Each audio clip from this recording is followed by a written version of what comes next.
রাজন্যের এলাকা খ্যাত অর্ধবঙ্গেশ্বরী রানী ভবানী আর কাঁচাগোল্লার জেলা নাটোরে প্রাচীন আমল থেকে প্রচলন রয়েছে পান সুপারি খাওয়া ও খাওয়ানো।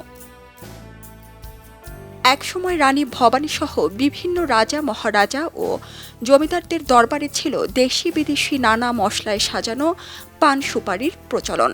কালের বিবর্তনে তা পারিবারিক ও সামাজিক মুখরোচক খাদ্যাভ্যাসে পরিণত হয়। এরই ধারাবাহিকতায় নাটোরের প্রতিটি পরিবারেই এখন পান সুপারি খাবার চর্চা চলমান।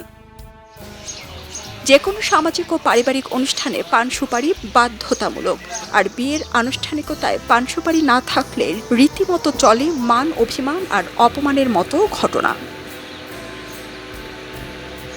তথ্য বলছে, দেশব্যাপী দিন দিন বেড়েই চলছে নাটোরের সুপারির কদর। এরই অংশ হিসেবে প্রতি মাসে নাটোর থেকে ঢাকাসহ বিভিন্ন জেলায় যাচ্ছে প্রায় ২৫ ট্রাক সুপারি। সুপারি লাগানোর ৫ বছর পর থেকে ফল আরম্ভ হয়। এটা দীর্ঘমেয়াদী ফল। প্রত্যেকটা গাছে ৩-৪ পাতা সুপারি আছে। এটা ৩-৪০০ মিনিমাম একটা গাছে ১,০০০ টাকা করে বিক্রি হয়। এই সুপারি গাছ ১ বিঘার ভিতর প্রায় ৪০০ গাছ আছে। আমি প্রতিদিন ৩-৪ বিঘা করে পান বিক্রি করি, কিন্তু আমাদের নাটোরের সুপারিটা সবচেয়ে ভালো। অন্য জায়গার চেয়ে আমাদের নাটোরের সুপারি অনেক উন্নত মান।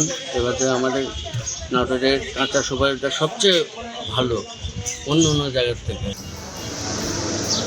কদর বাড়ার সাথে সাথে বাড়ছে সুপারির দাম।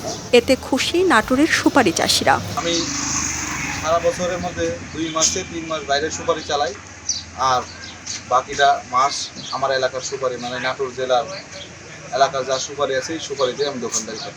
তো বর্তমানে কাঁচা সুপারির দাম মোটামুটি 400 থেকে 800 টাকা পর্যন্ত সহ চলতেছে। পার পিস 4 টাকা থেকে 8 টাকা। আর শুকনো সুপারি 700 টাকা কেজি আছে, যেটা মোটা করে কাটা, আর চিকন কাটা যেটা ওটা 800 থেকে 1000 টাকা কেজি। 50টা পান খাই রেগুলার। তো সুপারি শুকনা সুপারি দিয়ে খাই মূলত।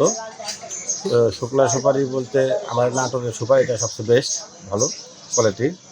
অন্য জায়গার সুপারিটাও তো ভালো না, নাটোরের সুপারিটাই ভালো। নাটোর জেলা কৃষি সম্প্রসারণ অধিদপ্তরের তথ্য অনুযায়ী ২০২৪-২৫ মৌসুমে নাটোর জেলায় মোট ১৭১ হেক্টর জমিতে সুপারির চাষাবাদ হয়েছে। উৎপাদন হয়েছে ১,১৭৮ মেট্রিক টন সুপারি।